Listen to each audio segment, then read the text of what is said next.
Hello les amis, j'espère que vous allez bien. Bon, aujourd'hui, je suis en compagnie d'Aurélien. Bonjour, Ça va? ça va. Bon, il va nous présenter. Alors, j'avais déjà filmé une petite BM aussi avant. Alors, si vous n'avez pas les vidéos, je vous invite à aller la voir. Et aujourd'hui, tu vas nous présenter une autre BM aussi, M135i. Alors, petite historique aussi, elle est sortie de 2012 à 2014. Et ensuite, 2014, en fait, il a en fait le restylage. Il y a eu un stylage de la face avant et des feux avant et des feux arrière surtout. Ouais, Donc celle-ci, jusqu'à juillet 2013. Donc celle-ci, elle est de juillet 2013, mais elle fait pas partie de la petite modification du turbo qui a été faite. Donc avant, là, c'est une gestion par une wastegate. ouais, Après, c'est passé avec une gestion électronique, ce qui permet plus de possibilités de modification ou d'optimisation du moteur. d'accord. Donc voilà. Si ce n'est que, il y a que leur stylage qui a été fait. Après, on est sur un 3 litres N55. Et 55, ouais.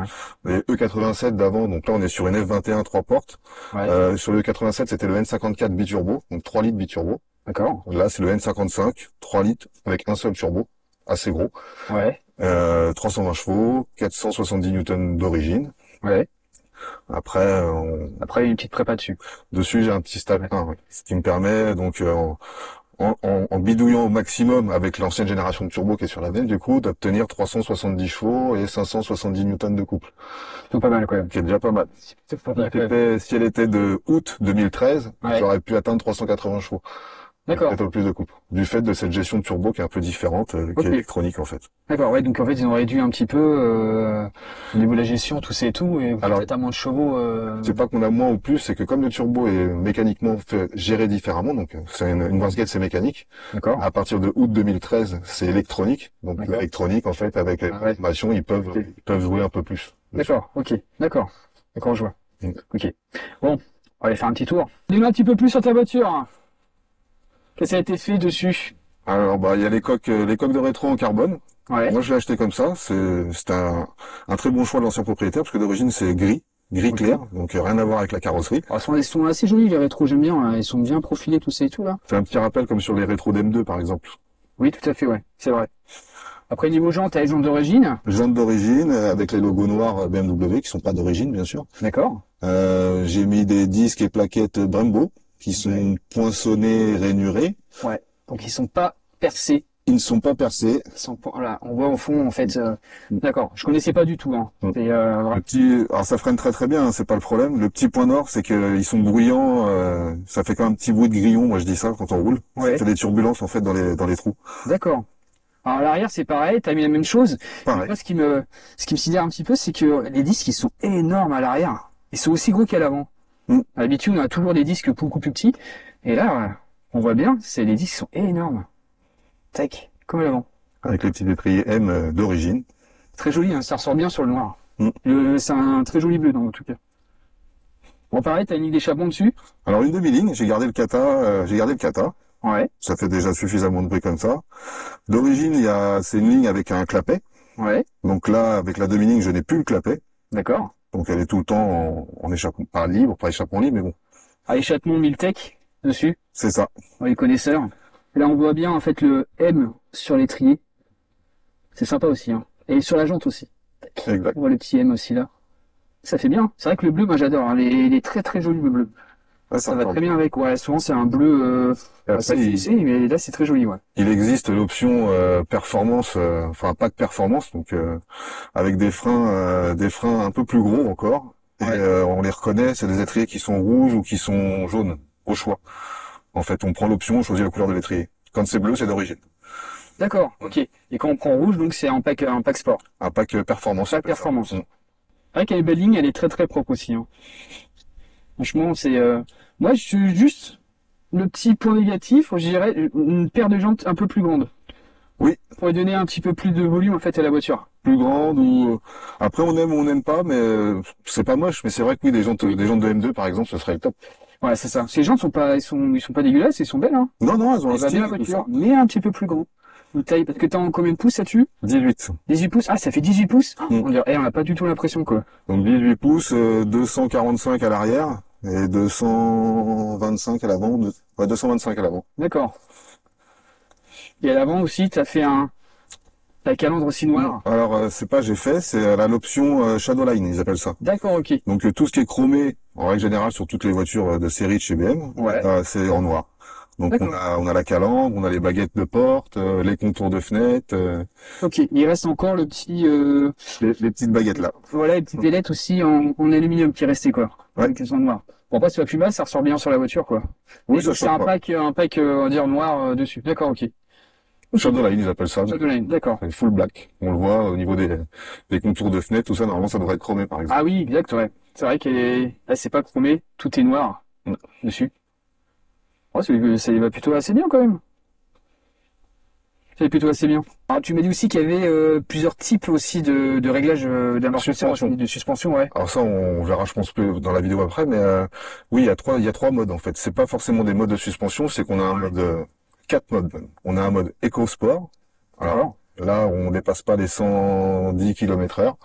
On est en Ça mode brille de la voiture. ça brille la voiture, ça réduit la consommation, et en fait, au niveau de l'affichage, elle va nous mettre le nombre de la distance qu'on récupère en économisant du carburant. Ok. Donc bon, c'est bien pour les bouchons, on va dire, parce que sinon, c'est pas pratique. Après, on a le mode confort, donc qui au quotidien est très très bien. On passe des dodanes comme avec une Twingo, c'est confortable, on n'est pas secoué dans tous les sens. Après, on a le mode sport, parce que là, on a le moteur et la suspension qui changent. Donc la course de la pédale d'accélérateur qui est plus réactive, une suspension plus ferme. Et après, il y a le mode sport plus. Alors le sport plus, c'est la même chose que le mode sport, sauf qu'il déconnecte tout, en fait. D'accord. C'est du off partout, là. C'est du off partout, c'est du off partout. Mais ce qui permet justement qu'en fonction de ce qu'on fait, si on va au travail, si on va sur un circuit, si on fait des bouchons, et ben on a différents modes qui peuvent s'adapter à notre conduite, et c'est plutôt pas mal, quoi. c'est pas mal. Elle est polyvalente. Elle est polyvalente. Bon, au niveau de motorisation, bon, c'est vrai que t'avais dit tout à l'heure, tu l'avais un petit peu préparé. Donc on va redire un petit peu. D'origine, ça faisait D'origine 320 chevaux, 430 newtons, il me semble. Là aujourd'hui, on est à 370 chevaux, 570 newtons. D'accord. Ce qui est assez sympathique, surtout les newtons, c'est ce qui est le plus important. C'est ça, tout à fait. Donc là, on a un filtre à air, ce que je disais, donc un filtre à air relativement simple et pas cher pour ceux qui veulent. Ça vient de chez Burger Tuning, Burger Motorsport, c'est indiqué ici. Pour 250 €, vous avez une admission avec une petite sonorité. Alors je dis pas que j'ai gagné des chevaux, mais il y a la petite sonorité du turbo qui se met en lieu et place au-dessus de la boîte à air d'origine, donc avec une alimentation en air de l'extérieur comme d'origine, qui alimente le filtre à air. Ça me paraissait le bon compromis, surtout pour le prix, quoi. Quand on voit qu'une admission c'est minimum 600 €, voire plus, voire beaucoup plus. Voilà, ça fait une petite sonorité sympa, c'est très agréable. Après là, il y a une petite faiblesse sur ces moteurs. Donc on peut le voir ici, si tu veux venir voir. La grosse durite qui est là. Je sais pas si on voit bien. Je pense qu'on va voir. Donc là, elle est attachée ici avec un clip. D'origine, c'est en plastique, ça. D'accord. Et la faiblesse, c'est que ça se fissure et elle pète. Donc ils appellent ça une charge pipe et boost pipe. Donc la boost pipe, de côté, on pourra pas la voir parce qu'elle est en dessous au niveau du turbo. D'accord. C'est ce qui rejoint l'échangeur de turbo devant. Ok. Et du coup, je les ai mis en aluminium. D'accord. Donc ça résiste un peu mieux, quoi. Ça résiste tout court. Parce que d'origine, c'est vraiment la maladie, comme ça en plastique avec la chaleur, tout ça, ça engendre pas de gros problèmes, mais le jour où ça pète, il n'y a plus de turbo. Et ça permet d'avoir des pressions, il n'y a plus de dilatation du plastique ou quoi, c'est tout en aluminium jusqu'à elle est constante, en fait, comme ça, quoi. Elle est constante. T'as pas de perte, t'as rien, quoi. Non. Carrément. Et t'as fait quoi d'autre en plus dessus? Juste le stage 1 par rapport aux chevaux, l'admission, et puis c'est la boost pipe et la charge pipe, par sécurité, pour fiabiliser encore plus le véhicule, en fait. D'accord. Et pas d'éthanol, rien? Non. Pas d'éthanol. Tu veux rester comme ça ou... Alors je la laisse comme ça. Il y en a qui la passent à l'éthanol, comme ils veulent. Ça se passe plus ou moins bien normalement, en fonction si la gestion est bien faite. Après, j'ai 2-3 connaissances chez BM au service après-vente qui m'ont déconseillé l'éthanol sur ce moteur-là, en fait. D'accord. Pourquoi? C'est pas prévu spécialement pour, et vaut mieux pas. Il m'a dit on peut le faire, mais c'est déconseillé. D'accord, ok. C'est déconseillé. Après, oui, ça va être quoi? Ça va être peut-être un injecteur de temps en temps ou des bougies plus souvent. Ouais, mais bon, c'est pas ce qu'on veut non plus, quoi. Si ça commence à coûter des frais, en plus de la mettre en éthanol, s'il faut changer encore des trucs et tout, c'est pas le but, on va dire, quoi. Donc c'est comme ça, quoi. Une gestion pure 98, quoi. À l'intérieur, on retrouve, un peu comme d'origine. Bon, forcément, les fauteuils sont un peu plus baqués. Alors moi, ce que j'aime beaucoup, c'est la petite surpiqûre, en fait, ici, là. Pareil, un peu nid d'abeille bleuté, là. Je trouve ça assez sympa, quand même. On sent un petit peu en velours, tout autour, là. Il n'y a pas de cuir, par contre, dessus. Tout est en velours. Et après, à l'intérieur, pareil, qu'on disait, c'est 135 classique. Le contour aussi avec les petits liserés, tout autour en aluminium. Les palettes au volant aussi, on retrouve. la série. La série M et le seuil de porte M135i. Le volant est pas trop sport non plus en fait. Hein. Non. Ça reste du volant classique. À partir de 2015, le volant un peu plus sport, on va Un dire. peu plus sport qu'ils ont fait un petit peu. Pareil sur comme on disait tout à l'heure, donc du coup c'était sur la deuxième génération qu'ils ont un petit peu amélioré C'est ça. un peu le design au niveau extérieur et intérieur aussi. Après, il y a la boîte de vitesse qui est aussi pas mal. C'est une ZF8, ils appellent ça.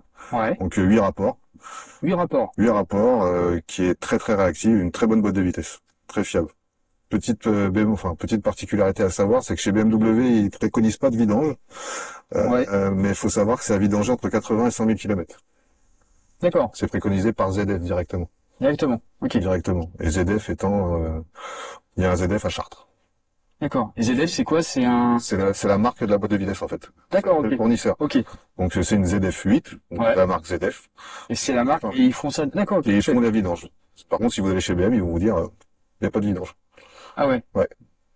Bon, même ils disent non, mais par contre le constructeur il dit il préconise quoi. Il préconise. Donc l'intérêt de savoir en fait qu'il faudra une vidange parce que si. Bah, c'est ça en fait. Et puis c'est quand même conseillé parce que souvent ce qui se passe c'est qu'au bout d'un certain kilométrage, en général autour des 140 000 km, on peut avoir des à-coups, des comportements un peu bizarres de la boîte. Ouais. Bah, c'est juste qu'il faut changer l'huile en fait. Et ça c'est quoi parce que c'est le défaut de la boîte ou c'est. Non, c'est parce que Non, c'est c'est dans pour ça, l'entretien. c'est l'entretien. D'accord, ok. Une anecdote, chez Audi, Volkswagen, à une époque j'ai une Seat Leon Top Sport, Ouais. donc TDI, machin. Ouais. Chez Seat, pas de vidange de boîte de vitesse. D'accord. Dans le plan de maintenance de la voiture, il n'y a pas de préconisation de vidange. Ouais. Chez Audi, une Audi TDI 150 chevaux, donc la même motorisation que la Seat Leon, Ouais. il y a une vidange.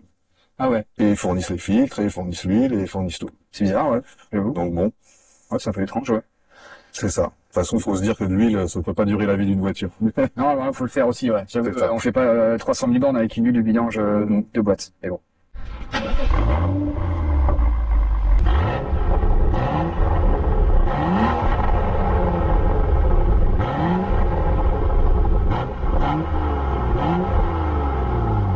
Bon, place à l'intérieur maintenant. Alors tu vas nous dire pourquoi t'as choisi ce modèle-là en fait. En fait, j'ai toujours voulu un 6-cylindres. J'ai toujours adoré ce moteur-là, la sonorité, l'équilibre qu'il a. Et donc voilà, je me suis trouvé ce 6-cylindres-là qui est un bon compromis parce qu'on a la puissance, on a le confort grâce aux différents modes de suspension. Et puis voilà, c'est un bon compromis. C'est un très bon compromis. Et puis il y a le moteur, c'est surtout ça. La sonorité. C'est un petit point négatif, c'est que malgré les modes de suspension, on n'a pas un châssis aussi optimisé qu'un vrai M1 ou un vrai M2, M3, M4. C'est le petit point négatif de ce côté.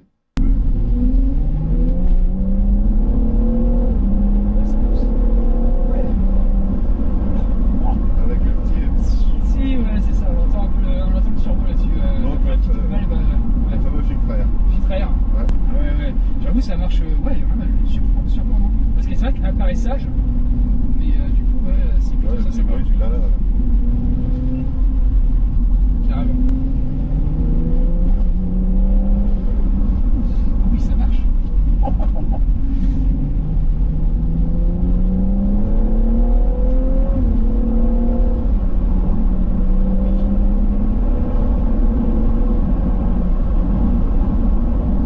C'est vraiment, ce petit sifflement est franchement très sympathique.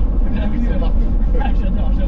En fait, là, tu as autour tes choix, en fait, tu les as constantes. Tu les as pas à 3000, 4000 tours, c'est du début à la fin. Quoi. Non, je suis à 2000. Ouais, ça marche. Ah ouais, c'est tout de suite, ouais. Et c'est constant, quoi.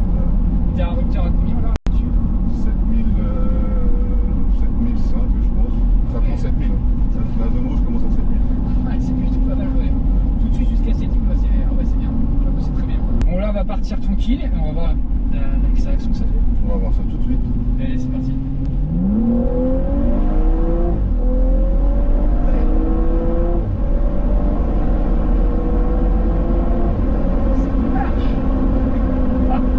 Ça marche. Ah ouais, c'est...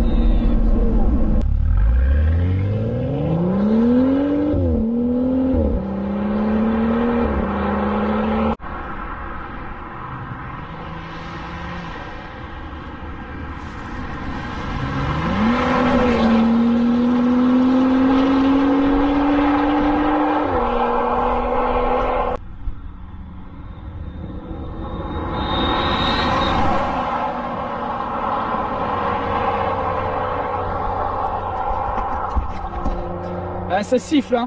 On l'entend bien, hein. Son filtre à air, j'avoue, ça siffle bien. Ça chante pas, ça gueule pas, mais oh, c'est sympa aussi, j'aime beaucoup aussi. Ouais. Lino terminé les amis, j'espère que ça vous a plu, comme d'habitude. Merci à toi. De rien. Franchement, c'était un très bon essai. Pareil pour les puristes de BM, je pense qu'ils vont bien apprécier. J'espère. Franchement, j'espère aussi. Hein. Donc comme d'habitude, mettez un petit pouce bleu, abonnez-vous, et nous, on se dit peut-être une prochaine pour un Avec prochain essai avec une nouvelle voiture. Avec Jamais, plaisir. hein. Allez, à la prochaine les amis.